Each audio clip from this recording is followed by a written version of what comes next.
저는 오늘 이 말씀을 가지고 천국에 투자하라는 제목으로 여러분과 함께 하나님 주신 은혜를 나누고자 합니다.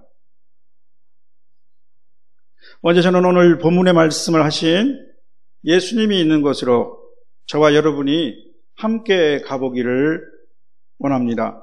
복음서를 읽을 때, 특히 하나님의 말씀을, 예수님의 말씀을 들을 때는 상상력을 동원해서 내가 2000년 전 그 현장에 가 있다고 생각해 보십시오.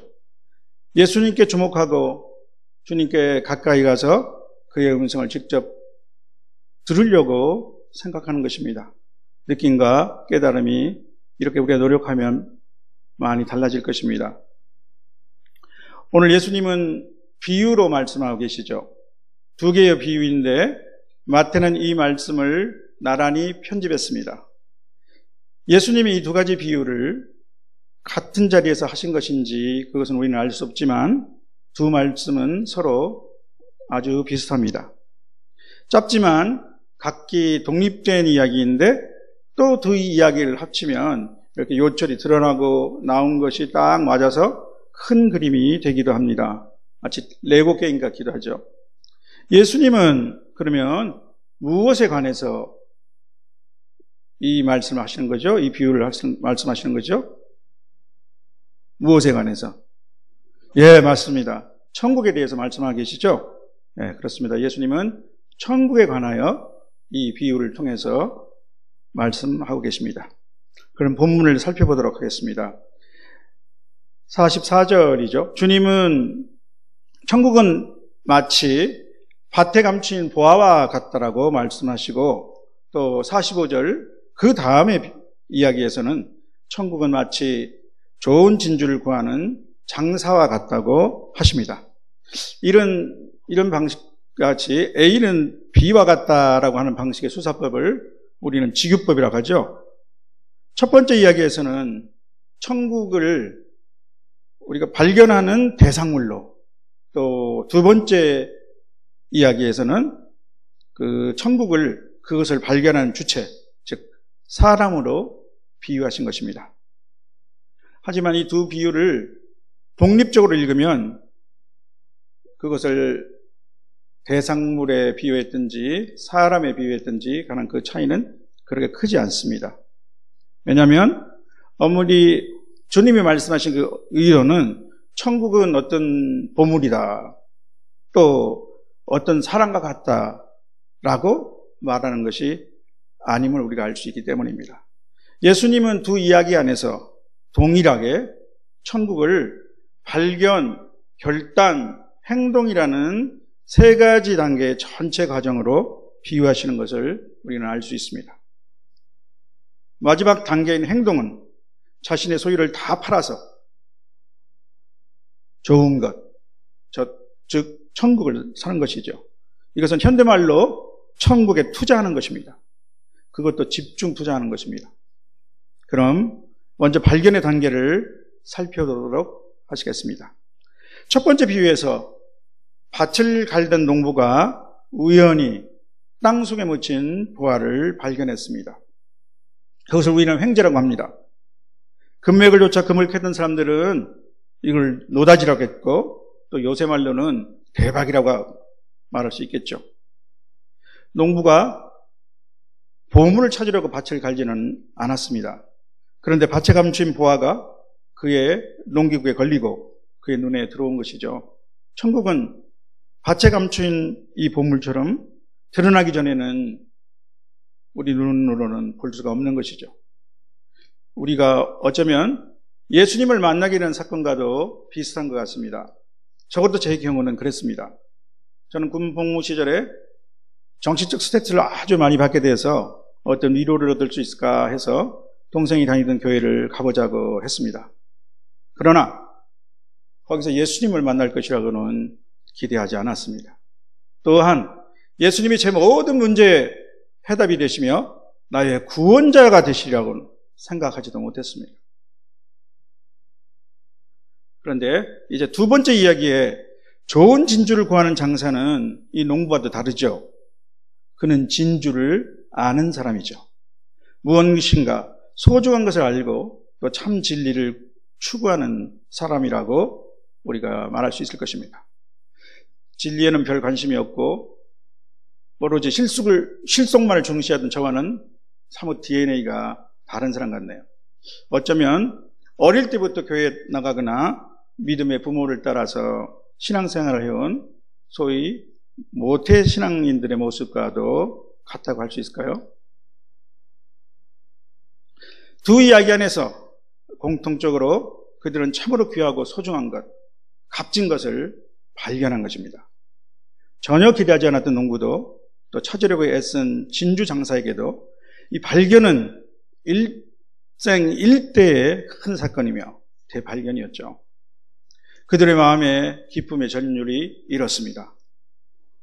우리가 참 보물이신 주님을 만난 것도 이와 같지 않습니까? 이것을 우리는 하나님의 은혜라고 합니다. 은혜는 하나님의 섭리 안에 숨겨져 있었던 거죠. 그러면 여기까지 우리는 발견의 과정을 살펴보았습니다. 이야기의 그 다음 과정은 결단의 단계입니다. 그들은 자신이 발견한 그 귀한 것을 갖기를 원했습니다. 결단은 무엇입니까? 결단은 선택입니다. 나는 이것을 원한다라고 하는 선택입니다. 대상과 기회를 놓치지 않고 잡겠다는 것입니다. 나는 이것을 놓칠 수 없어. 이 기회를 잃지 않을 거야 라고 하는 마음이 확고해지는 것이 결단입니다. 이러한 욕망에는 사실 육신적인 탐욕도 있고 하나님께서 우리에게 불어넣어 주시는 거룩한 열망이라는 것도 있습니다. 바울 사도는 이 거룩한 열망에 대해 빌립보 교회에 너희 안에 행하시는 이는 하나님이시니 자기의 기쁘신 뜻을 위하여 너희에게 소원을 두고 행하게 하신다라고 말했습니다. 바로 이것이 하나님이 우리에게 넣어주시는 거룩한 열망입니다.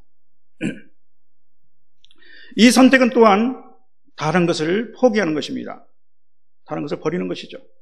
농부도 진주장사도 자기의 소유를 다 팔았습니다. 너무나 귀한 것, 이 값진 것 앞에서 다른 모든 것은 시시한 것인 것입니다. 그리스도를 발견한 사도 바울의 고백이 바로 그런 것이었습니다. 그러나 무엇이든지 내게 유익하는 것을 내가 그리스도를 위하여 다 해로 여길 뿐더러 또한 모든 것을 해로 여김은 내 주 그리스도 예수를 아는 지식이 가장 고상함이기 때문이라고 말했죠. 우리 모두가 같이 고백하는 말씀 아닙니까? 그럼에도 불구하고 이것은 좋지만 그러나 저것을 버리기는 아까워 고민하는 사람들도 있습니다. 성경에도 그런 인물들이 있었죠. 마태복음 19장 또 다른 공관복음서에 전부 나오는 기사인데 부자 청년 또 부자 관원이 바로 그런 사람이었죠. 그는 영생을 얻기 위해서 스스로 예수님께 찾아왔지만 자기 재물을 버릴 수 없어서 근심하여 돌아가 버리고 말았습니다. 이 다른 것을 버리는 선택은 또한 위험을 감수하는 것이죠. 이 이야기에 나온 두 사람은 자기의 모든 것을 걸었습니다. 어쩌면 다른 사람들의 참견과 조롱이 있을지도 모릅니다. 특히 농부의 경우를 보면 보물이 감춰진 그 밭은 다른 사람들 눈에는 한낱 돌밭에 불과했을지도 모르겠습니다. 잘 개간된 좋은 땅이라면 거기에 그때까지 보화가 감춰져 있을 리가 없죠. 진작에 드러났겠지 않았겠습니까? 발견, 결단, 그리고 그 마지막 세 번째 단계, 그 단계는 실천 또는 행동입니다. 예수님의 이 비유에서 두 사람은 자기의 소유를 팔아 귀중한 것을 샀습니다. 그들은 결단에만 머문 것이 아니라 행동한 것이죠. 특히 믿음의 결단은 신속한 행동을 수반합니다. 예수님이 나를 따라오라, 내가 너희를 사람을 낚는 어부가 되게 하리라 하셨을 때 베드로와 안드레는 즉시 그물을 버려두고 그를 따랐습니다. 또 야고보와 요한도 배와 아버지를 버려두고 예수를 따랐습니다. 세관에 앉아있던 마태도 자리에서 벌떡 일어나 따랐습니다. 그런데 묘지에 가보면 바람결에 껄껄껄 하는 소리가 여기저기서 들린다는 우스갯소리가 있지 않습니까? 그때 내가 그렇게 할 걸, 한 번만 해볼 걸, 좀 더 열심히 할 걸, 믿으라고 했을 때 믿을 걸.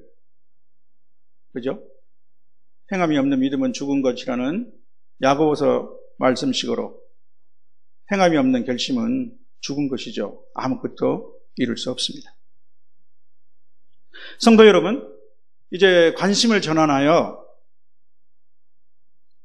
당시에 오늘의 본문, 즉 예수님의 말씀을 제대로 들었던 그 사람들의 반응이 어떠했을지 우리 잠시 생각해 볼까요?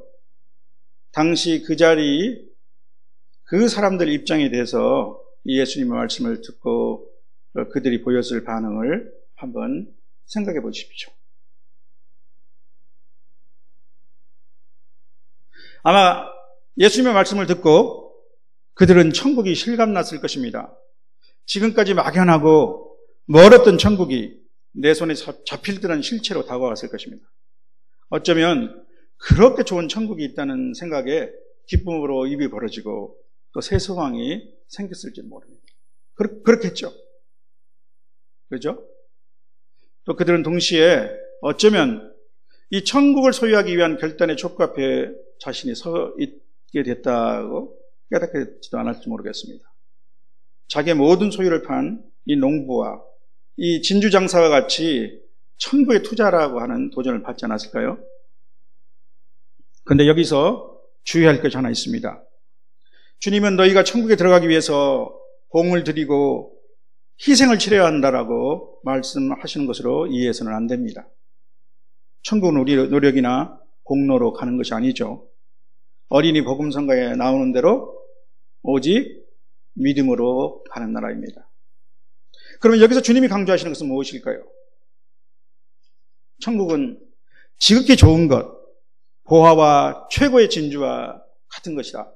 그러니 놓쳐서는 안 된다. 내 모든 것을 팔아 투자할 가치가 있다라는 말씀이 아닌가 싶습니다. 그 차이를 알아야 합니다.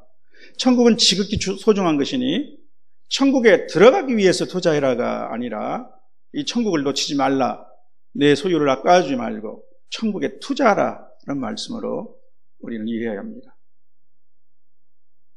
성도 여러분, 천국은 복음 안에 있고 복음은 바로 예수 그리스도 안에 있습니다. 그리스도가 이 땅에 오심으로 천국이 이 땅에도 이루어졌습니다. 그것을 우리에게 알려주는 것이 복음입니다. 그 복음의 내용은 바로 예수 그리스도이십니다. 성경은 하나님의 뜻은 때가 찼을 때 하늘에 있는 것이나 땅에 있는 것이 다 그리스도 안에서 통일되게 하려 하심이라고 우리에게 말씀하고 있습니다. 에베소서 1장 10절 말씀입니다. 오늘 비유 안의 두 사람은 자기의 소유를 팔아 소중한 것을 샀지만 천국은 사실 우리의 모든 것을 다 판다고 하더라도 살 수 없는 것입니다. 그래서 예수님이 자신의 보혈로 값을 치르셨습니다. 여러분이 천국을 지금 소유하고 계십니까?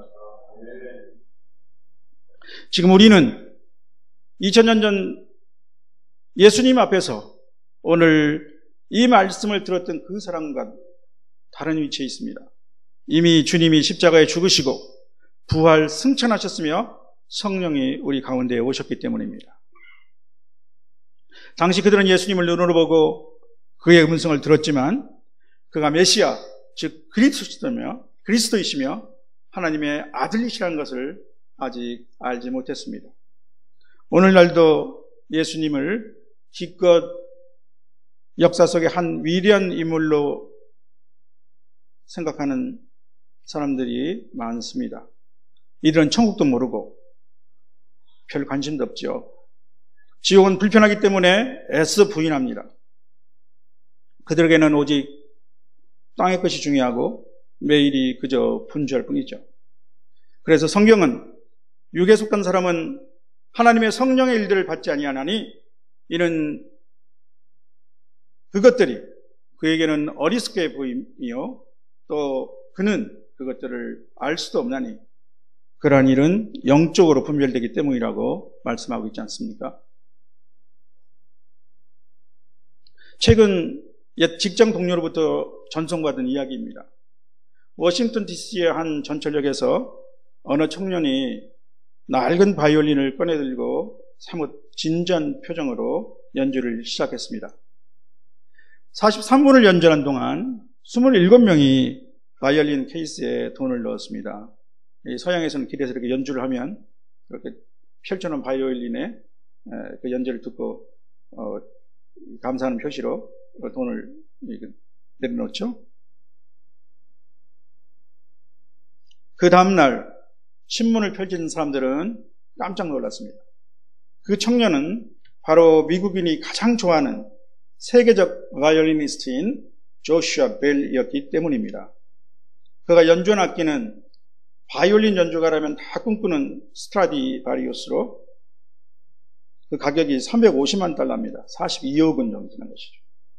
이 43분의 연주 동안 현장을 오간 1070명은 단 1초도 그를 쳐다보지도 또 그 아름다운 선율의 소리를 듣지도 않았다고 합니다. 이 공연을 제안한 워싱턴 포스트는 현대인이 일상에 쫓겨 자기 주변에 존재하는 참으로 소중한 가치를 알아보지 못하고 있음을 안타까워했습니다. 사랑하는 성도 여러분, 오늘 예수님의 천국 비유 말씀을 들으며 우리 마음에 들려오는 음성은 무엇인가요? 내가 곧 길이요 진리요 생명이라고 말씀하신 그분은 기꺼이 십자가를 지심으로 우리에게 천국으로 가는 길을 여셨습니다. 우리에게 영원한 생명이 되셨습니다. 우리는 이 세상에 살면서 장래를 위해서 나름대로 투자합니다. 공부도 하고 자격증도 따고 또 저축도 하고 또 투자도 하죠. 당연한 일이죠. 이 세상이 짧지 않기 때문에 당연히 우리는 필요한 대비도 하고 투자도 합니다. 그러나 우리에게 주어진 우리에게 주어진 완전한 것, 우리가 영원히 살 것은 이 땅이 아니라 천국입니다. 그럼 우리는 천국을 위해서 무엇을 준비하고 있습니까? 무엇을 투자하고 있습니까? 어떻게 대비하고 있습니까? 저는 이것이 이 본문이 오늘 우리에게 던지는 질문이라고 생각합니다. 우리가 이 땅의 것이 전부인 양 살아갈까 보아서 주님은 오직 너희를 위하여 보물을 하늘에 쌓아두라고 당부하셨습니다. 이것은 천국의 투자라는 말씀이죠. 천국에 대한 투자는 최고의 보물, 예수 그리스도를 가진 자들이 할 수 있는 투자입니다. 비록 이 땅에서 그 과실이 돌아올지 않을지라도 가장 안전하고 보상이 확실한 투자이죠. 그러면 천국에 투자하는 것은 어떻게 하는 것일까요? 저는 한 말씀만 드리고자 합니다. 마태복음 25장에서 주님은 우리 주변에 있는 작은 자들, 그들에게 우리가 한 지극히 작은 일을 주님께 하신 중대한 공로로 세세히 예시하며 말씀하셨습니다. 내가 줄일 때 너희가 먹을 것을 줬고, 목마를 때 마시게 하였고, 나그네 되었을 때 영접하였고, 헐벗을 때 옷을 입혔고, 병들었을 때 돌보았고, 옥에 갇혔을 때 와서 보았느니라. 그런데 혹시라도 지금 내 코가 석자인데 어떻게 다른 사람까지라고 하는 생각이 들어서 부담스러움을 느끼시는 분이 혹시 있습니까? 우리가 갖지 못한 큰 것이 아니라 이미 갖고 있는 작은 것들을 보십시다. 무엇보다 우리는 참 보배이신 그리스도를 질그릇에 갇힌 자들입니다. 그렇지 않습니까? 이제부터 내 소유를 천국에 투자하는 나와 여러분이 되시길 간절히 축원합니다. 기도하겠습니다. 하나님 아버지, 오늘 말씀을 통하여 참으로 귀중한 모든 것을 다 팔아서 천국을 산 사람과 같이 저희들에게 천국, 이 좋은 천국이 주어진 것을 알게 하시니 감사합니다. 우리가 천국을 사는 것이 아니라 이제는 천국에 투자하는 사람이 될 수 있게 하시니 감사합니다.